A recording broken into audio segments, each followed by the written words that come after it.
Very good afternoon all of you. कैसे हैं आप लोग? आ, कहते हैं ना कि ढलान पर एड़ियाँ जमा के खड़े होना सीख लिया है, तो ध्यान रखना, अगर सीख लिया है तो ढलान पे एड़ियाँ जमा के खड़े होना सीख लीजिए। और अब समय आ गया है कि जो सीखी हुई चीज़ है, या अगर आप सीखे नहीं हैं तो ढलान पे एड़ियाँ जमा करके खड़े हो जाइए, ताकि जो है ऊंचाई पे चलते चले जाइए। डेट आ चुकी है झारखंड पीएससी के लिए, 8 मार्च की डेट आ चुकी है।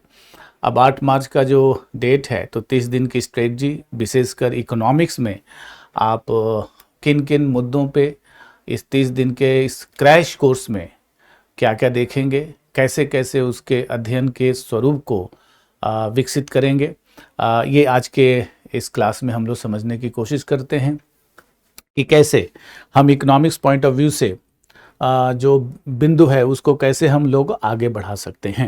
ये डेट आपकी आ चुकी है, यानी 8 मार्च को आपकी प्रीलिम्स है। 8 मार्च को 8 मार्च को प्रारंभिक परीक्षा है 2026। मई में आपको मुख्य परीक्षा हो जाएगी। जून में व्यक्तित्व परीक्षण हो जाएगा, यानी इंटरव्यू। और जून के बाद आपके ऊपर नाम के आगे टैग लग जाएगा। अब इस टैग को कौन कौन लगवाना चाहता है, कैसे टैग लगेगा, तो उसके लिए पहली जो प्रारंभिक चरण है, इनिशियली जो स्टेट है, प्रारंभिक परीक्षा को उसे पास करने की आवश्यकता है। फिर उसके बाद मुख्य परीक्षा की जो स्ट्रेटजी होगी, हम लोग अलग अलग बात करेंगे कि मेंस के लिए हम कैसे अपने आप को प्रस्तुत करें कि अधिकतम मार्क्स मिल जाए, और पर पेज कैसे मार्क्स मिलते हैं उस पर हम लोग बात करेंगे। लेकिन आज की जो क्लास फोकस है वो प्रारंभिक परीक्षा को कैसे आप देखेंगे। पूरी तरह से कैलेंडर आपको आ चुका है, कैलेंडर आप तक उपलब्ध है, और इस कैलेंडर के अनुसार जो है हमें आगे बढ़ना है। और कभी भी उसमें मत रहिए कि 8 मार्च को एग्ज़ाम होगा कि नहीं होगा। 8 मार्च की डेट आ चुकी है, कैलेंडर आ चुका है, उसके हिसाब से तैयारी करिए। कहते हैं ना कि जो दोलन करते हैं वो आंदोलन नहीं करते, जो दोलन करते हैं वो आंदोलन नहीं करते। इसके लिए स्टेबिलिटी चाहिए लाइफ में। अगर अस्थायित्व तो आपके अंदर है, तब आप सेलिब्रिटी आप झारखंड बनेंगे, जेपीएससी क्वालिफाई करेंगे। क्योंकि किसी स्टेट जेपीएससी को क्वालिफाई करना, या किसी स्टेट का पीसीएस क्वालिफाई करना, उस स्टेट के सेलिब्रिटी को मैं बोलता हूँ, और यूपीएससी क्वालिफाई करना तो ऑल इंडिया के सेलिब्रिटी हैं। तो वो सेलिब्रिटी ऐसे नहीं बनेंगे, उसको हमें देखने की आवश्यकता है कि क्या आप पढ़ें। तो थोड़ा सा मैं कुछ समय लेकर के बात करूँगा कि कहते हैं ना कि मस्ट रीड, क्या आपको पढ़ने की आवश्यकता है, ठीक है ना। क्योंकि जो झारखंड के प्रारंभिक परीक्षा के विश्लेषण हम लोगों ने किए हैं, तो ये देखे हैं कि उसमें जो है सामान्य स्तर के जो प्रश्न हैं 15 से 20% आराम से आप उसको कर सकते हो। मध्यम स्तर के जो प्रश्न हैं वो 60-70%, 60 से 70%। और बहुत जो कठिन है, जिसको करना उसके लिए अलग से विशेषज्ञता की आवश्यकता है, वो भी लगभग जो है 15 से 20% के आसपास जो है होता है, इसी के आसपास। यानी कहने का मतलब है कि अगर कुछ ऐसे एरियाज को 30 दिन के अंदर छोड़ भी दिया जाए तो आप आसानी के साथ सफलता को प्राप्त कर सकते हैं। क्योंकि काउंटडाउन स्टार्ट है। अगर समय होता तो उसकी स्ट्रेटजी हम अलग बताते, और 30 दिन की जो रणनीति है वह उसको अलग बताएंगे, चाहे वो किसी माध्यम का बच्चा हो, ठीक है ना। तो उसमें देखेंगे मस्ट रीड, क्या आपको करना है, इसको 100% कवर करेंगे। मैं अभी बात करूंगा उस पर कि क्या क्या आप 100% कवर करेंगे। अगर नहीं पढ़ेंगे तो प्रारंभिक परीक्षा नहीं होगी, न पढ़ने पर प्रत्यक्षतः आपका नुकसान हो सकता है। इसे अनिवार्य रूप से पढ़ने की आवश्यकता चाहिए। परीक्षा में बार बार यहाँ से प्रश्न आते हैं, और ये सिलेबस का कोर एरिया होता है। तो मस्ट रीड जो है इस पे हम देखेंगे कि क्या है, हमें अनिवार्यतः पढ़ना है। किसी भी तरह से इसको इग्नोर करने की आवश्यकता नहीं है। ये ध्यान रखिएगा कि कैसे आप इसको फ्रेम करेंगे। फिर सेकेंड स्टेज पे हम लोग बात करेंगे कि शुड रीड, क्या जो है पढ़ना चाहिए। ये मस्ट रीड हो गई, ये शुड रीड, यानी ये मस्ट रीड एग्जाम सर्वाइवल है, यानी आप निकाल सकते हैं 100% कवर होना चाहिए। शुड रीड क्या है? अत्यंत महत्वपूर्ण है परंतु वैकल्पिक है, परीक्षा की गुणवत्ता में वृद्धि करता है, उत्तर बहुआयामी बनाता है, और ये सेलेक्टिव भी हो सकता है कि ये वाले एरिया को छोड़ दूं कि नहीं छोड़ूं। बेरोजगारी से अगर प्रश्न आया है तो हो सकता है कि गरीबी से प्रश्न आ जाए, या गरीबी से आपने देखा गया कि पूर्व एग्जामिनेशन में जो है गिनी गुणांक जैसे कंसेप्ट को पूछा हुआ है, ठीक ना। गरीबी में जो गिनी गुणांक है कोरेडो गिनी का, उसको पूछा हुआ है। तो किसको छोड़ें किसको पढ़ें, यहाँ हम सेलेक्टिव हो सकते हैं, ठीक ना। इसमें हम यहाँ पे तो सिलेक्शन हो जाएगा, यहाँ पे हम एक यानी पूरी आश्वस्त हो जाएंगे कि हमको दिक्कत नहीं आएगी और फाइनली हमारा अच्छा रैंक आ सकता है, ठीक है ना। इसके बाद अगर हम देखते हैं तो इसमें आता है कुड रीड, जो इस वक्त आपके पास समय नहीं है, यानी 30 दिन के पीस में कुड रीड का आपको समय नहीं है।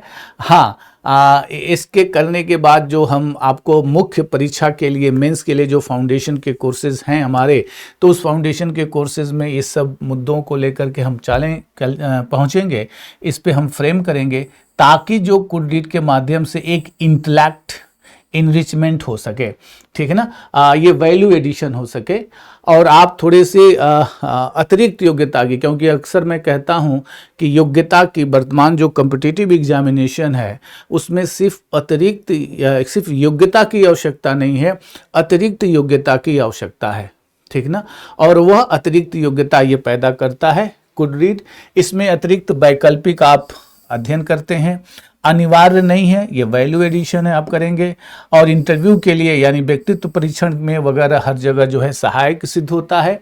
और जो प्रारंभिक परीक्षा होती है उसमें ऑब्जेक्टिव सेलेक्ट करने में आसानी होती है, एक बड़ी समझ विकसित हो जाती है, क्योंकि प्रारंभिक परीक्षा भी जेपीएससी का एक व्यापक स्वरूप लिए हुए है।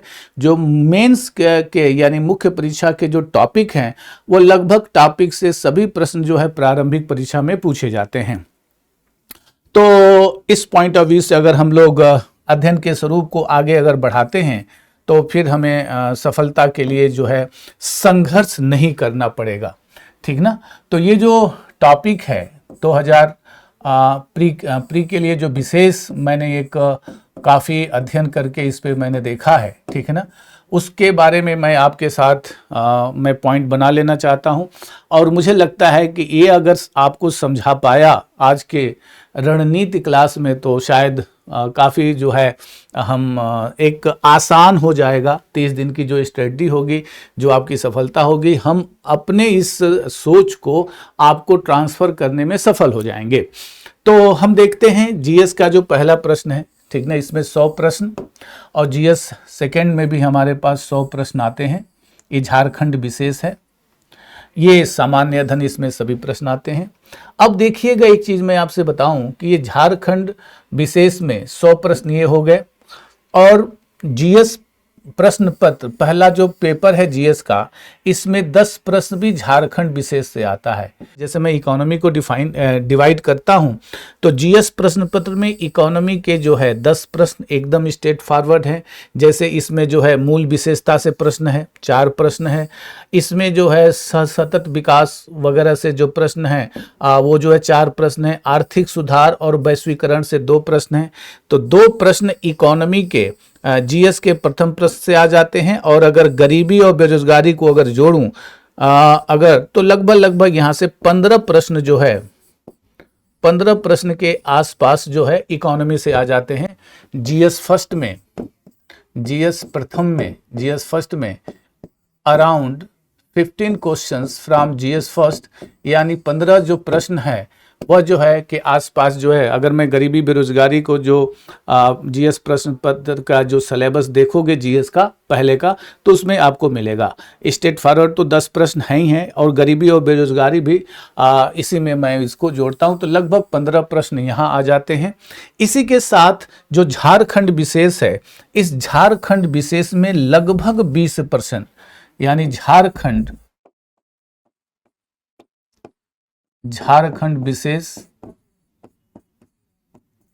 अर्थव्यवस्था,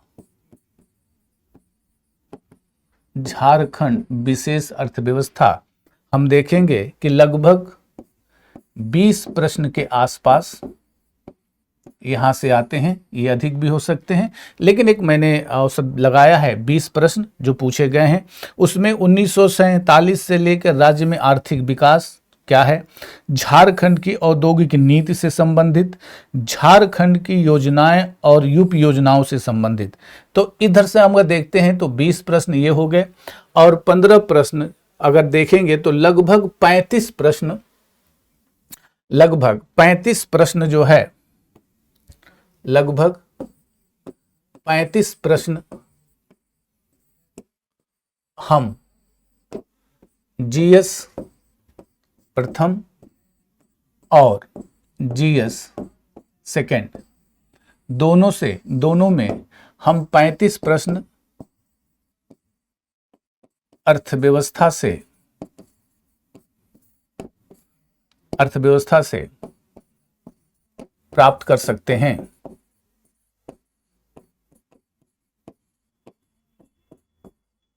ठीक ना। तो लगभग जीएस का जो पहला प्रश्न पत्र है वहां से लगभग 15 प्रश्न, लगभग जो है जीएस सेकेंड से लगभग हम 20 प्रश्न, तो लगभग 35 प्रश्न हम देख सकते हैं। अब देखिए, अब जो स्ट्रेटजी आपकी बतानी है, समझानी है, वो जो देखिए, जैसे जीएस प्रश्न पत्र है, जो जीएस है, जीएस पहला प्रश्न पत्र, इसमें लगभग 70 प्रश्न आपके सही होनी चाहिए, ठीक ना। 70 question from GS first paper, and इसी के अराउंड जीएस सेकेंड से भी 70 क्वेश्चंस, ठीक ना। 70 questions from GS second paper और 70 question from GS first paper, यानी ये लगभग कितना हो गया, 140 प्रश्न। और जो औसत है, यानी 130 प्रश्नों से प्रश्नों के आसपास अगर आप प्रारंभिक परीक्षा में, ठीक ना, 100 जो अभी तक जो झारखंड पीएससी हुआ है, जेपीएससी हुई है, उसमें देखेंगे कि लगभग 130 प्लस है, 130 प्रश्न प्लस अगर आपके है, 130 के आसपास हैं, उससे अधिक हैं, तो अभी तक का ये आइडिया है कि आप प्रारंभिक परीक्षा क्वालिफाई कर सकते हैं। 200 में कितना आपको करना है, 130 प्लस। हमने स्ट्रेटजी बना दी 140 प्रश्न, यानी कोई शक न रहे, 70 questions, 70 question from GS first paper, 70 question from GS second paper. तो जगह अगर आप कर लेते हैं 140 प्रश्न, और 140 प्रश्न 35 प्रश्न के आसपास कहां से मिल जाते हैं, इकोनॉमी से। 140 में आपको 35 मिल जा रहे हैं, किससे, अर्थव्यवस्था से। तो अगर इकोनॉमी से आपको 35 क्वेश्चन, और ये आसानी से 35 के 35 मिलेंगे, ठीक ना। अगर आप अप्रोच पे वर्कआउट करते हैं तो आपको आसानी से, जो हमारी क्रैश कोर्स होगी और जो 21 तारीख से हमारी क्रैश कोर्स स्टार्ट हो रही है, तो इसमें पूरी तरह से, पूरी कंप्रहेंसिव ढंग से सभी चीज़ों को कवर करा लिया जाएगा प्रारंभिक परीक्षा के पॉइंट ऑफ व्यू से, और ये लगभग 35 प्रश्न आपको यहाँ पे आसानी के साथ मिल जाएंगे। अब आपको मेहनत करनी कितनी है, 105 प्रश्नों के लिए, जबकि 130 प्लस होते ही आपकी प्रारंभिक परीक्षा में होने का एक जो एरिया है, यानी एक आइडिया है कि यहाँ तक अगर आते हैं तो आपका प्रारंभिक परीक्षा का कट ऑफ जो है यहाँ तक आ सकता है। तो अगर आप कोई जोखिम न लें, 140 तक चले जाइए, 35 क्वेश्चन यहाँ से लेकर के आ सकते हैं। अब फिर जो है आसानी के साथ आप अपने उद्देश्यों एवं लक्ष्यों को, अपने सपनों को आसानी के साथ पूरा कर सकते हैं। लेकिन वो तब पूरा होगा जब उसके लिए प्रॉपर आप क्या करेंगे, कोशिश करेंगे। अगर आप प्रॉपर कोशिश नहीं करेंगे तो वह उद्देश्य और लक्ष्य जो है आपके पूरे नहीं होंगे। तो उद्देश्य और लक्ष्य को पूरा करने के लिए थोड़ा सा यहाँ पे आपको एक और पॉइंट से आपको समझने की आवश्यकता है। थोड़ा सा मैं दिखाने की कोशिश करूँ कि किस तरह के जो सवाल हैं वो आपके पूछे गए हैं। जैसे जैसे थोड़ा सा आइडिया लगे, ताकि आपको लग जाए, ताकि मैं स्ट्रेटजी बताऊं किस किस एरिया पे कैसे आपको फोकस करना है। निम्न में से किस क्षेत्र में जल का उपयोग भारत में सर्वाधिक है? जैसे औद्योगिक क्षेत्र है, कृषि क्षेत्र है, घरेलू क्षेत्र, खनन क्षेत्र। जैसे मैंने आपको बताया कि 15-20 क्वेश्चन बहुत आसान मिलेंगे, मध्यम क्वेश्चन 60-70% मिलेगा, बहुत कठिन जो है आपको 15-20% के आसपास मिलेंगे। वहीं भारतीय जनगणना से संबंधित सवाल है, 2011 से पूछा हुआ है कि कहाँ पे ऋणात्मक जनसंख्या वृद्धि हुई, ठीक है ना। जैसे नागालैंड में जो है इस तरह से, जबकि नागालैंड देखेंगे जो है 2001 से लेकर 2011 के पहले, तभी विश्लेषण नहीं कर रहा हूँ, अभी आपको समझाने की कोशिश कर रहा हूँ। उसी तरह भारतीय जनगणना से आपको सवाल पूछा गया, नगरों की जो संख्या है उस पर सवाल पूछा गया है। इसी के साथ देखिए नियोजन, मैं इसलिए बता रहा हूँ कि मैं आपको टॉपिक फाइनलाइज करूं तो कॉन्फिडेंस आपको आ जाए कि नहीं, जो टॉपिक फ्रेम किया जा रहा है उस टॉपिक से सवाल जो है उसी पे फोकस मुझे करना है। भारत में नियोजन के संदर्भ में क्या सत्य है? नियोजन से संबंधित सवाल आया है। जैसे आप कहते हैं ना भारतीय अर्थव्यवस्था की मूल विशेषता, तो मूल विशेषता अपने आप में बहुत बड़ा टॉपिक है, उसमें आप कैसे जो है, जैसे नियोजन से सवाल आया हुआ है, ठीक है ना, कि नियोजन के संदर्भ में क्या है। फिर उसी तरह से सुभाष चंद्र बोस की 1938 की जो राष्ट्रीय योजना समिति बनी थी, जवाहरलाल नेहरू इसके अध्यक्ष बनाए गए थे, तो उसको यहाँ पे पूछा हुआ, सॉरी इसको इसमें मेंशन किया हुआ है। इसी के साथ साथ हम देखेंगे कि पंचायतों की वित्तीय अवस्था का मूल्यांकन करने के लिए वित्त आयोग से सवाल बना हुआ है। भारतीय राजकोषीय संघवाद व्यवस्था से सवाल बना हुआ, यानी टैक्सेशन और वित्त आयोग को आपको ये पैटर्न है झारखंड पीएससी का आयोग का। उसी तरह से ये जीएसटी, भू राजस्व, आयकर, निगम कर, यानी कि जो है करारोपण, ध्यान करते चलिएगा, मैं सिर्फ प्रश्न दिखा रहा हूं लेकिन आपको कुछ थॉट डेवलप करने की कोशिश कर रहा हूं। भारत के केंद्रीय बजट, राजकोषीय घाटा, तो यह करारोपण हो गया। टैक्सेशन को आपको करना है, आपको बजट पे ध्यान देना है। वित्त आयोग, वित्त से संबंधित इग्नोर नहीं करेंगे आप, इसको आपको फोकस करना है। जैसे आपको राजकोषीय घाटे, तो घाटे के प्रकारों को, जैसे जो है आप देख सकते हैं कि प्राइमरी डेफिसिट क्या होती है, फिस्कल डेफिसिट, रेवेन्यू डेफिसिट क्या होती है, इत्यादि को आप देख सकते हैं। भारत की दूसरी पंचवर्षीय योजना, इसका मतलब सभी पंचवर्षीय योजनाओं को आप पढ़ेंगे, क्योंकि जब सभी पंचवर्षीय, जैसे दूसरी पंचवर्षीय योजना से विशेष तौर पे जेपीएससी ने सवाल पूछे हुए हैं। इसी के साथ जब आप देखेंगे आगे कि ह्यूमन डेवलपमेंट इंडेक्स से सवाल पूछे हुए हैं, ठीक ना, कि निम्न में से कौन सा क्रम सही है जिसमें दर्शित विकास के मापकों को प्रस्तावित किया जाता है। ये थोड़ा सा यानी कि आपके अध्ययन के स्वरूप को समझ में आता है कि अगर उस तरह का अध्ययन होगा तभी इस तरह के आप फ्रेमिंग करेंगे। तो ह्यूमन डेवलपमेंट जितने इंडेक्सेज हैं, अभी ऑक्सफाम की रिपोर्ट आई है, ऑक्सफाम की रिपोर्ट आई है, नीति आयोग की रिपोर्ट आई है, तो जो नीति आयोग की रिपोर्ट आई है, ऑक्सफाम की रिपोर्ट आई है, अन्य जो वर्ल्ड इकोनॉमिक फोरम की रिपोर्ट, तो अन्य ह्यूमन डेवलपमेंट इंडेक्स की रिपोर्ट, तो ये सभी रिपोर्ट्स को आप जो है फोकस करेंगे। इंपॉर्टेंट रिपोर्ट्स, अभी कल ही रिपोर्ट्स आई है, उसकी बैठक हुई है, वो ऑक्सफाम की जो आय असमानता पे उन्होंने बात की है, तो देखेंगे। नीति आयोग की अभी जल्द रिपोर्ट आई है, सभी प्रांतों, सभी जो स्टेट हैं उनकी क्या रैंकिंग है, क्या उनकी स्थिति है। शीर्षक पंक्ति वाली मुद्रास्फीति यानी हेडलाइन मुद्रास्फीति की बात कर रहे हैं, ठीक है ना, यानी इन्फ्लेशन से तो कई तरह से मुख्य परीक्षा में भी जो एमसीक्यू जाते हैं मुख्य परीक्षा में, वहाँ से भी सवाल आए हैं, तो ये आ गया। फिर नीति आयोग से संबंधित सवाल हैं। अभी नीति आयोग की जो रिपोर्ट है उसको मैंने भी आपसे बात कर रहा था, उसे आपको देखने की आवश्यकता है। फिर वही देखिए कि निम्न में से कौन सी एक संस्था ब्रेटन वुड्स संस्थानों से संबंधित नहीं है। तो इंटरनेशनल जो ऑर्गेनाइजेशन है, महत्वपूर्ण इंटरनेशनल ऑर्गेनाइजेशन जैसे अंतर्राष्ट्रीय मुद्रा कोष हो गया, विश्व बैंक, संयुक्त राष्ट्र, विश्व व्यापार संगठन। अभी अमेरिका किन किन अंतर्राष्ट्रीय संगठनों से अपने आप को बाहर किया है। जेपीएससी की जो हिस्ट्री पे मैं बात करूं तो जो करेंट का पोर्शन है, बाकी तो आप कर लेते हैं, करेंट का जो पोर्शन है वो बाकी थोड़ी सी दिक्कत होती है, लेकिन अब भारत की सबसे प्रतिष्ठित और गुणवत्तापूर्ण प्लेटफॉर्म पे आप हैं, तो यहाँ पे जो करंट से संबंधित जो मुद्दे हैं वो बहुत आसानी के साथ और अकॉर्डिंग टू डिमांड ऑफ आयोग, जो कमीशन है, जो आयोग की जो डिमांड है, उस according to demand of commission जो पैटर्न एग्जामिनेशन का, उसके हिसाब से आपको बहुत बढ़िया से आपको कंटेंट डेवलप करके आपको ट्रांसफ़र नहीं किया जाएगा, बल्कि आपको पूरी तरह से जो है ऑब्जर्व करने के लिए प्रेरित किया जाएगा कि ऑब्जर्विंग हो जाए।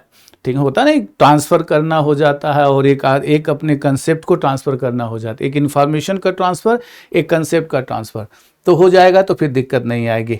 वहीं ये देखिए कि यदि आ रहा है ना कि यदि एक समय अंतराल में बाजारी शक्तियों द्वारा विनिमय दर 60 रुपये प्रति डॉलर बदलकर 65 रुपये प्रति डॉलर हो जाती है, तो यानी मुद्रा अवमूल्यन क्या होता है, मुद्रा अधिमूल्यन क्या होता है, बात समझिएगा। अभी $1 इंडियन करेंसी की जो वैल्यू घट बढ़, स्थिर विनिमय दर क्या होता है, प्रबंधित नम्य विनिमय दर क्या होते हैं, नम्य विनिमय दर क्या होते हैं, फ्लेक्सिबल एक्सचेंज रेट क्या होता है, ठीक ना, मैनेज फ्लेक्सिबल एक्सचेंज रेट क्या होता है, ओनली फ्लेक्सिबल एक्सचेंज रेट क्या होता है, ये सभी देखिए इतना स्तरीय सवाल पूछा हुआ है। ठीक ना, तो अब समझिएगा कि ये इसलिए मैंने आपको बताया कि एक मध्य और जो है एक सामान्य प्रश्नों का तालमेल है, झारखंड पीएससी सभी का तालमेल है और तालमेल बना करके वर्किंग करता है। जैसे झारखंड में औद्योगिकरण सुनिश्चित करने के लिए सरकार ने कुल कितनी नीतियां बनाई है, निम्नलिखित कदमों पर विचार करें, देश की कुल खनिज का झारखंड विशेष है, झारखंड की औद्योगिक पार्क नीति 2015 क्या है, स्पेशल इकोनॉमिक जोन को लेकर के सवाल आ सकता है, ये ध्यान रखिएगा। उसी तरह से झारखंड के निर्यात नीति 2015 के संबंध में पूछा हुआ है। पीवीटीजी डाकिया योजना, झारखंड की जो योजना है, उप योजनाएं हैं, वो बहुत महत्वपूर्ण है, यानी झारखंड विशेष की योजनाएं, उप योजनाएं भी बहुत महत्वपूर्ण है। योजनाएं, उप योजनाएं, योजनाएं एवं उप योजनाएं बहुत महत्वपूर्ण है, इसको देखेंगे। इसी तरह से जो है जो हैवी इंजीनियरिंग कारपोरेशन है, यहाँ से सवाल हुआ है। बजट से सवाल देखिए, हाइडल पावर प्लांट्स की कुल स्थापित क्षमता कितनी है वित्त वर्ष 2018-19 के। हुडको वगैरह के बारे में जो झारखंड से संबंधित, अभी मैंने बताया था ना कि झारखंड के जो औद्योगिक स्थिति है वो कहाँ स्थित है, कैसे स्थिति है, उनकी क्षमता क्या है, झारखंड का टेक्सटाइल में, खनिज में, विनिर्माण में कहाँ कहाँ क्या क्या उसकी उपलब्धियां हैं, इससे सवाल आ रहे हैं। पीवीटीजी डाकिया योजना को दोबारा पूछ दिया। मुख्यमंत्री हरित ग्राम योजना के बारे में क्या सच है। तो इस तरह से कई तरह के सवाल ये झारखंड से संबंधित सवाल हैं। नवीकरणीय ऊर्जा, मुझे लगता है इससे सवाल अवश्य इस बार प्री में और आने वाले हैं, सोलर एनर्जी वगैरह से लेकर के, और झारखंड की नवीकरणीय ऊर्जा की जो स्थापना है, क्षमता है, उससे सवाल आ सकता है। तो ये देखिए, झारखंड एकमात्र जिला जिसने 30/9/2019 तक वर्षा की सामान्य औसत सीमा 951 मिमी से थोड़ा अधिक प्राप्त किया है। झारखंड के स्वच्छ सर्वेक्षण, झारखंड में खरीफ मार्केटिंग सीजन, तो इस तरह से, और G20 से सवाल आया हुआ है, इसको देख सकते हैं। इसी के साथ जो संयुक्त राष्ट्र महासभा द्वारा अपनाई गई मानव अधिकारों को सार्वभौमिक घोषणा से सवाल है। लकड़वाला समिति, ठीक है ना, जो गरीबी की माप से संबंधित लकड़वाला समिति, तो इसी तरह से अलग समिति वगैरह, सुरेश तेंदुलकर समिति, सी रंगराजन समिति। WTO से सवाल आया हुआ है, इसको आप देखेंगे। ग्रीन बॉक्स अनुदान, एम्बर बॉक्स अनुदान, रेड बॉक्स अनुदान, तो ये ग्रीन बॉक्स अनुदान क्या है, एम्बर बॉक्स अनुदान क्या है। अभी चाइना जो है हमारे अगेंस्ट जो है जो WTO में कंप्लेन किया, किसके लिए, PLI योजना से संबंधित। PLI योजना को ध्यान में रखते हुए, PLI योजना बताऊंगा क्लास में, PLI योजना को के अगेंस्ट जो हमारा PLI योजना है उसके खिलाफ चीन जो है WTO में जा कर के जो है क्या कर हमारी जो है कंप्लेन किया हुआ है, हमारे खिलाफ जो है आवेदन किया हुआ है कि भारत जो है अंतर्राष्ट्रीय मानक जो WTO के मानक हैं उसका उल्लंघन कर रहा है, और उसमें विशेष तौर से PLI योजना का उल्लेख किया है। तो ये PLI योजना इतना हाईलाइटेड हो रहा है, यहाँ से सवाल आपके बन सकते हैं। श्रम सहभागिता दर न केवल भारत का बताएंगे बल्कि झारखंड विशेष से भी यहाँ से सवाल बन सकते हैं। पीएम कुसुम योजना जो कृषि संबंधित और कैसे, वहाँ से सवाल बन सकते हैं। विश्व सामाजिक सुरक्षा रिपोर्ट, इसलिए मैंने आपसे कहा कि जो भी इम्पोर्टेंट पिछले साल तक, पूरे साल भर तक के जो इम्पोर्टेंट रिपोर्ट्स हैं, उन इम्पोर्टेंट रिपोर्ट्स को अगर हम देख लेते हैं तो फिर कोई दिक्कत नहीं आएगी। फिर मैंने बताया इतना अच्छा सवाल, गिनी गुणांक, कोरिडो गिनी का जो है ये इससे पूछा गया है सवाल, और एक एक प्रश्न प्रारंभिक परीक्षा में बहुत महत्वपूर्ण होते हैं। तो अगर गिनी गुणांक पूछा गया है तो लॉरेंज वक्र क्यों नहीं पूछ सकता है, लॉरेंज वक्र क्यों नहीं पूछ सकता? खुद से सवाल करो, खुद से सवाल करो और खुद से सवाल बनाओ। जो सवाल करना नहीं जानता वो कभी भी सफल नहीं हो सकता।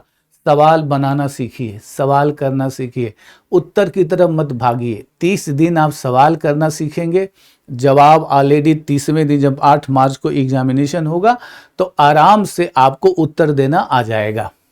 हम सिर्फ उत्तर की तरफ भागते हैं, ठीक ना। गिनी गुणांक की तरफ भागे तो गिनी गुणांक बता दिया, सॉल्व कर लिया, आप बड़े खुश हो गए, ठीक है ना। इसमें लॉरेंज वक्र क्या है, पाल्मा अनुपात क्या है, खुद से सवाल करो। ये तो आया, पूछा, अब दोबारा थोड़ी ना पूछेगा, इसको दोबारा रिपीट नहीं करेगा, बाई द वे उसी के आसपास कोई सवाल बनेगा। तो इस तरह से जब हम फ्रेम करते हैं तो फिर सफलता हमारे करीब आती है, यानी हम सफलता तक नहीं, यानी सफलता के दरवाजे पर हम नहीं पहुंचते हैं, बल्कि सफलता चल के आती है, हमारे दरवाजे को नॉक करती है। उठो, तुमने सभी मानक पूरे कर लिए हैं, तुमने सभी मानदंड और मापदंड को पूरा कर लिया है। तो जो मापदंड और मानदंड को, मेजरेबल और मॉनिटरेबल सभी पॉइंट्स को जो पूरा कर लेगा तो लोग, सफलता उसके घर पे आती है। तो ऐसा बन जाइए कि सफलता आपके घर आए और नॉक करे और कह दे कि नहीं, तुम्हारे बिना जो है झारखंड की प्रशासनिक जो सेवा है वह अधूरी है। बात समझ में है ना? ओके, व्यक्तित्व, ऐसा व्यक्तित्व झारखंड की जो प्रशासनिक सेवा है, और इस गुणवत्तापूर्ण, भारत के सबसे प्रतिष्ठित गुणवत्तापूर्ण प्लेटफॉर्म पे अगर ये चीज नहीं आई तो फिर सफल तो बहुत सारे लोग होते हैं, ठीक है ना। ओके, तो ये चीज आना बहुत महत्वपूर्ण है, और इसका एक अपना जो है टेस्ट है, मजा है, ये टेस्ट है, सफलता टेस्ट है, मजा है। तो उस टेस्ट को हासिल करो यार। अगर उस टेस्ट को हासिल नहीं करोगे तो यार क्या मतलब है, जीवन का क्या मतलब है? जिस उद्देश्य को, जिस लक्ष्य को, जिस सपने को देखा है, अगर पूरा नहीं करेंगे तो फिर मुझे नहीं लगता है कि मनुष्य से मानव बनने की परंपरा की तरफ हम आगे बढ़ रहे हैं, ठीक ना। तो हमें मानव, मनुष्य से मानव बनने की परंपरा पे आनी है, और प्रशासनिक सेवा में जब जाना तो इस तरह से अनुपालन करना ताकि आपकी पूरी जो है क्या कहते हैं कि वंचित वर्ग, हाशिए पे खड़े हुए उस वर्ग के तक आप जो है विकास की बहार को लेकर के जा सकें। अब देखते हैं प्रारंभिक परीक्षा अर्थव्यवस्था, भारतीय अर्थव्यवस्था की मूल विशेषताएं। इससे 4 प्रश्न आते हैं, तो इस पे कैसे हम लोग फोकस करेंगे, किस तरह से आप लोग जो कठिन प्रश्न है उसका भी मैंने इसी 30 दिन में फ्रेम किया हुआ। यानी एक तो सामान्य प्रश्न, आपको क्या कहते हैं कि मध्यम प्रश्न, दोनों को बीच को तालमेल स्थापित कर लेंगे। सिलेक्शन आपकी श्योरिटी कर लिया जाएगा, और सिलेक्शन को श्योर करने के बाद जो है एक और है ना, क्योंकि आपके मई में ही मुख्य परीक्षा के एग्जाम है, तो ध्यान रखिएगा कि पढ़ने का पैटर्न ऐसा बनाइए, क्योंकि मुख्य परीक्षा के मैक्सिमम जो सभी टॉपिक जो हैं वो प्रारंभिक परीक्षा में पूछे जाते हैं, ये ध्यान रखिएगा।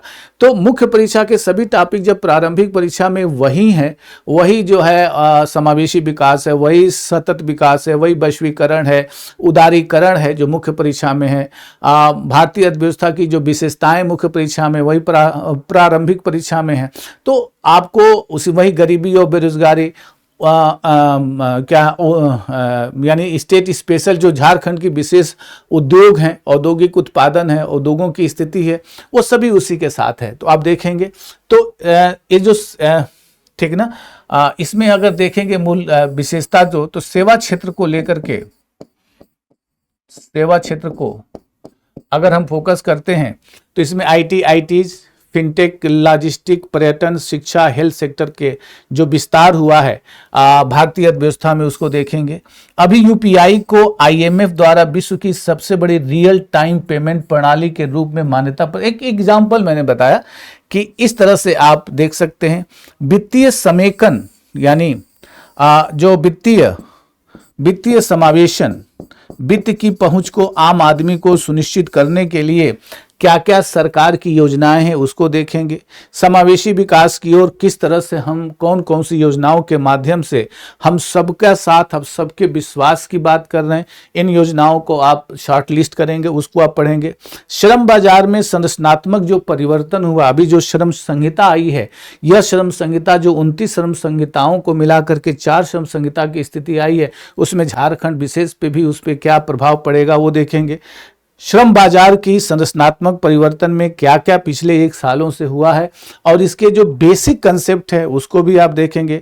डिजिटल तकनीक आधारित अर्थव्यवस्था यानी डिजिटल अर्थव्यवस्था बड़ी आजकल हाईलाइटेड है और यहाँ से जो है सवाल बनने की संभावना है। इसमें बहुत सारे ऐसे जो कंसेप्ट हैं, ठीक है, तो वहाँ से ये सवाल बन सकता है और इन सवालों में हम देख सकते हैं, जैसे मान लीजिए कि अर्थव्यवस्था के महत्वपूर्ण टॉपिक, इसमें भारतीय अर्थव्यवस्था की प्रकृति में जो बदलाव हो रहा है, जैसे गिग अर्थव्यवस्था आ रही है, जैसे चक्रीय अर्थव्यवस्था हो रही है, जैसे केयर इकोनॉमी की बात हो रही है, जैसे क्या कहते हैं कि जो है समानांतर अर्थव्यवस्था की बात हो रही है और जो क्या कहते हैं कि सबसे अंतरिक्ष अर्थव्यवस्था की बात हो रही है। तो जो भारतीय अर्थव्यवस्था की प्रकृति में बदलाव है, ये बदलाव को देख ले और इस सब बदलावों में हमें लगता है कि जो गिग अर्थव्यवस्था से संबंधित किसी न किसी बहाने से वहां पे प्रश्न बनेंगे। तो अर्थव्यवस्था की जो प्रकृति में बदलाव है, ये जो 4 प्रश्न आपके हैं उसमें उस मूल विशेषता में यहाँ पे सवाल आ सकता है। अभी गिग अर्थव्यवस्था के लिए ई श्रम पोर्टल वगैरह पे उसको यानी अपने आप को पंजीकरण करने की व्यवस्था हुई है, श्रम संहिता में उनको शामिल किया गया है। तो इस तरह से ये बड़ा सा बिग न्यूज है और यहाँ से अर्थव्यवस्था की मूल विशेषताओं में जो भारतीय अर्थव्यवस्था की प्रकृति में बदलाव हो रहा है, यहाँ से सवाल बन सकता है और यहाँ से आ सकता है। मिश्रित अर्थव्यवस्था से पूंजीवादी अर्थव्यवस्था की ओर भारत आगे बढ़ रहा है, इसके लिए क्या क्या किस तरह की जो प्रकृति बनी है, कैसे बढ़ा है और कहां कहां किस कारणों से आप कह सकते हैं कि पूंजीवादी अर्थव्यवस्था की ओर ज्यादा बढ़ रहा है, उसके लिए कौन कौन सी ऐसी योजनाएं, कौन कौन ऐसी सरकार के कदम, सरकार के कौन कौन से ऐसे कदम हैं जिससे आप इस बात से सहमत हैं। उसी तरह से मैंने बताया गिग, चक्रीय, केयर, अंतरिक्ष अर्थव्यवस्था, क्रिएटिव इकोनॉमी भी आजकल आप लोग रील बना रहे हैं, होता ना, रील बना रहे हैं, वहाँ से आय अर्जित कर रहे हैं। कोई जो है ऑडियो वीडियो विजुअल, ठीक है ना, प्रिंटिंग या इस तरह से जो क्रिएशन है आपका, क्रिएटिव इकोनॉमी, ये बड़ा अच्छा सा बहुत ज़्यादा हाईलाइटेड है ये। तो भारतीय अर्थव्यवस्था के संदर्भ में यहाँ पे देखा जा सकता है। भारत की रैंकिंग आ गई है, ऑफिशियली आ गई है, भारत की 4th rank in the world. फिर इसके बाद जो जर्मनी है हमसे आगे ही, हम लगता है कि 2030 तक उसको क्रॉस कर सकते हैं। और क्या कहते हैं कि लेकिन चाइना तो काफ़ी आगे, 3rd बनने की हमारी संभावना है। तो ये नॉमिनल जीडीपी क्या है, इसके माध्यम से क्यों, रियल जीडीपी क्या है, ठीक है ना, इसी में जो है कई तरह से ग्रीन जीडीपी क्या है, हरी जीडीपी क्या है, इत्यादि को उसको पूछा जा सकता है। इसी तरह से देखेंगे मुद्रास्फीति पर नियंत्रण, मुद्रास्फीति से संबंधित लगभग बहुत सारे सवाल आए हैं। हेडलाइन इन्फ्लेशन पूछा ही है, एमसीक्यूज में, मेंस में भी बहुत सारे सवाल पूछे हुए हैं, तो मुद्रास्फीति को आप इग्नोर नहीं कर सकते। और ये मुद्रास्फीति का इस वक्त का जो एमपीसी है, मॉनेटरी पॉलिसी कमेटी है, वह मॉनेटरी पॉलिसी कमेटी द्वारा जो रेपो रेट में कमी किया गया है, ये एक हाईलाइटेड मुद्दा है। तो हो सकता है कि रेपो रेट के बेसिक कंसेप्ट पूछ सकते हैं, यानी ध्यान रखिएगा कि बेसिक कंसेप्ट के साथ साथ अगर आप आगे बढ़ते हैं तो जाकर के जो है बेहतर आप देख सकते हैं। डेमोग्राफिक डिविडेंड पे आप देख सकते हैं कि कैसे डेमोग्राफिक डिविडेंड में आप जो है आधार बना सकते हैं। विनिर्माण क्षेत्र का योगदान इसमें, जब जैसे मैंने बताया ना, पीएलआई योजना, मेक इन इंडिया, आत्मनिर्भर भारत, चाइना प्लस रणनीति, ये बहुत ज़्यादा हाईलाइट हो रही है। चाइना प्लस रणनीति, तो आप देख सकते हैं। वहीं जलवायु परिवर्तन, नेट जीरो संक्रमण, भारत का लक्ष्य 2070 तक net zero, national carbon market, green hydrogen mission. ऊर्जा संक्रमण में हम देखेंगे जीवाश्म ईंधन से नवीकरणीय ऊर्जा की ओर संक्रमण, 2030 तक 500 गीगावाट फोसिल कैपेसिटी के लिए, और सतत कृषि और खाद्य सुरक्षा, क्योंकि सतत विकास से पिछले जेपीएससी प्रीलिम्स में कई सवाल पूछे गए हैं। प्राकृतिक एवं जैविक कृषि, श्री अन्न, क्लाइमेट स्मार्ट एग्रीकल्चर यहाँ से हो सकता है। प्राकृतिक और जैविक कृषि, श्री अन्न बहुत इंपॉर्टेंट है। श्री अन्न में क्या है, ग्लूटीन। श्री अन्न ग्लूटीन मुक्त होता है, ग्लूटीन एक मुक्त होता है। अब ग्लूटीन जो है मोटापा बढ़ाने का कारण होता है, इसलिए इसको बहुत ज़्यादा लाइक किया जा रहा है, क्योंकि इससे मोटापा नहीं बढ़ता है।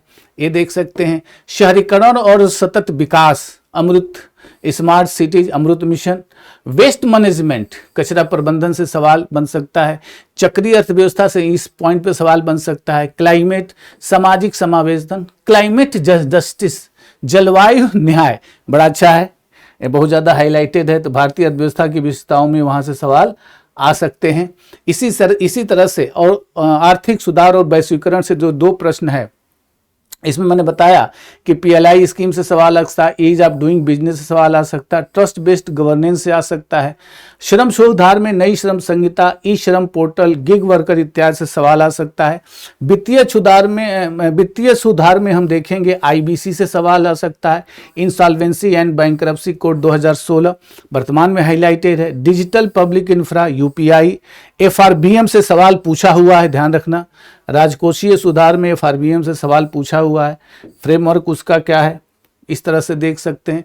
फिर 1947 से राज्य में आर्थिक विकास का जो इतिहास है वो देखेंगे। यानी झारखंड खनिज समृद्ध राज्य है, लेकिन मानव विकास में क्या है, पिछड़ा हुआ है। तो एक एक एरिया को हम जब 1951 से 1965, 1965 से 1990 का पूरा हम इसको चार्ट बना करके एक एक जो है अलग से जो है फ्रेम कर देंगे, 1951 से 1965 से लेकर के 2026 तक, तो फिर बचेगा क्या, कहीं सफलता क्यों नहीं मिलेगी। उसी तरह से गरीबी और बेरोजगारी, ठीक है ना। इसमें पूछा है कि उसमें लिखा हुआ, आपके पैटर्न में लिखा हुआ पाठ्यक्रम में कि विषय विशेषज्ञता की आवश्यकता नहीं है, लेकिन गिनी गुणांक पूछा है। बात समझिएगा।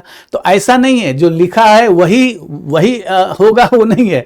लिखा हुआ गरीबी बेरोजगारी में कोई विशेषज्ञता की आवश्यकता नहीं है। क्यों गिनी गुणांक पूछे? गिनी गुणांक कोरेडो गिनी का कंसेप्ट है, गणितीय कंसेप्ट है, प्रस्तुत है, पूछा हुआ। तो ये ध्यान रखिएगा, इस तरह से कोई शॉर्टकट नहीं होता है, आपको अच्छे से पढ़ना है। गरीबी बेरोजगारी संबंधी रिपोर्ट, बहुआयामी गरीबी सूचकांक, जलवायु परिवर्तन, गरीबी झारखंड, तो इत्यादि जो है। नॉन टिम्बर फॉरेस्ट प्रोडक्ट बड़ा अच्छा आया है। पेड़ कटे बिना जंगल से मिलने वाली सभी उपयोगी वस्तुएं हैं। महुआ है, तेजपत्ता है, साल बीज है, इरोंजी है, हर्रा बहेरा है, आंवला है, गिलोय है, अशोक, सब तो बड़ी इंपॉर्टेंट जो आप देखते हैं वो सब वहाँ पे आया। क्योंकि संताल मुंडा जो ओरान जो जातियाँ संताल मुंडा और ओरान है, वो 30 से 35% वार्षिक जो आय है वो यहीं से प्राप्त करते हैं। तो इस पॉइंट ऑफ व्यू से देख सकते हैं। झारखंड की औद्योगिक नीति, Jharkhand industrial investment promotion policy से देख सकते हैं। प्रमुख उद्योग क्या क्या हैं, इस्पात और भारी उद्योग, यहाँ से भी सवाल बन जाएंगे। और फाइनली किस पे फोकस करेंगे, फाइनली आ जाइए, किस पे फोकस करेंगे, ये मैंने आपको विश्लेषण बताए। फाइनली किस पे फोकस करेंगे, जैसे मान लीजिए बजट है, ठीक है ना। तो बजट बेसिक करंट बजट है, बजट की संरचना, घाटे के प्रकार इत्यादि, बेसिक जो कंसेप्ट है बजट का उसको पढ़िएगा। और करंट तो पूछा ही जाएगा, बेसिक से भी सवाल आते हैं। वहीं आर्थिक विकास, औद्योगिक क्रांति एवं करारोपण, ठीक है ना। गरीबी एवं बेरोजगारी, गरीबी और बेरोजगारी में गिनी गुणांक, चक्रीय निर्धनता इत्यादि, लारेंज वक्र। बेरोजगारी में जनानकीय लाभांश,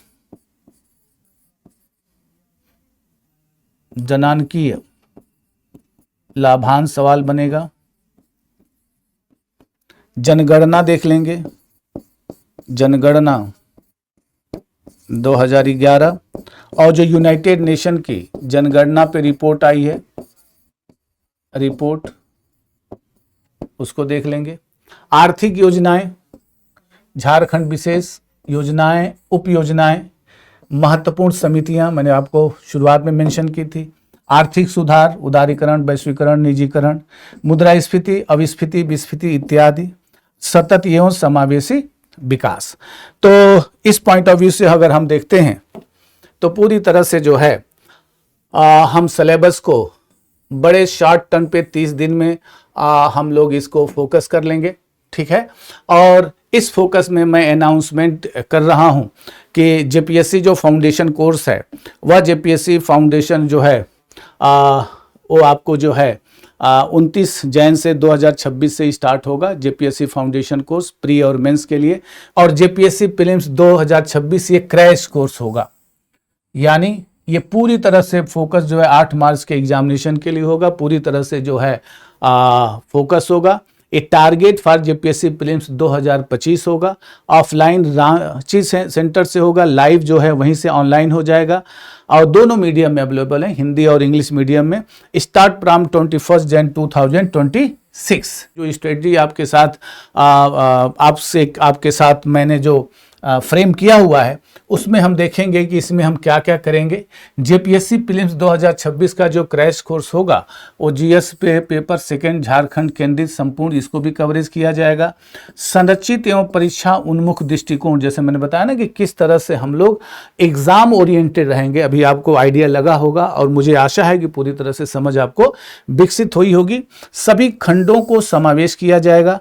30 दिनों में पाठ्यक्रम पूरी तरह से पूरा कर लिया जाएगा प्री ओरिएंटेड प्रारंभिक परीक्षा के हिसाब से। पिछले वर्षों के प्रश्न पत्र का विश्लेषण किया जाएगा। मैं सबसे ज़्यादा इस पे चाहूँगा कि आप भी फोकस करें, हमारी टीम जो है, हम लोग जो है पूरी तरह से इस पे विश्लेषण करेंगे। पहला क्वेश्चन अगर है तो पहले क्वेश्चन में पूरी एनर्जी ले विश्लेषण के, और ध्यान रखिएगा विश्लेषण से प्रीलिम्स प्रारंभिक परीक्षा क्वालिफाई हो जाएगा, ये मेरी बातों पर भरोसा करें, ठीक है। झारखंड विशेष समसामयिकी विषय यहाँ से हो जाएगा, 10 फुल लेंथ टेस्ट हो जाएंगे। तो फिर बचेगा क्या, 10 फुल लेंथ टेस्ट हो जाएंगे, उसमें पूरी तरह से अपने आप को आप चेक कर सकते हैं और एक समझ विकसित कर सकते हैं। जब आप पीवाईक्यू को, प्रीवियस ईयर के क्वेश्चन को विश्लेषण करते हैं तो फिर जो है आपको भी समस्या नहीं दिखती। अच्छा ये सवाल है, ये प्रश्न है, इस प्रश्न से एक दूसरा प्रश्न, दूसरे से तीसरा प्रश्न, तीसरे से चौथा प्रश्न, यहाँ से कई तरह के प्रश्न हमको मिलने लगेंगे, तो वो कॉन्फिडेंस बिल्डअप हो जाता है। और इसका लिंक जो है डिस्क्रिप्शन में आपको मिल जाएगा, इसका जो लिंक जो आप होगा आपको पता चल जाएगा और वहाँ से लिंक लेकर के आप जो है अपने सपनों को पूरा करने के लिए आगे बढ़ेंगे। इसलिए मैं इस बात पे फोकस कर रहा हूँ। मैंने स्टार्टिंग में आपसे कहा था कि ढलान पर एड़ियाँ जमा के खड़े हो जाइए, क्योंकि तभी आप ऊंचाई पे पहुँचेंगे। कहते हैं ना कि देखो हमने कंधे चौड़े कर लिए हैं, मुट्ठियाँ मजबूत कर ली हैं और ढलान पर एड़ियाँ जमा के खड़ा होना सीख लिया है। आए लोगों देखो देखो अब हम ऊंचाई पे जा रहे हैं। बहुत बहुत शुक्रिया। फिर जो है आप जो है फ़ौरन लिंक में देखें और अपने सपनों को पूरा करें। Thank you, take care.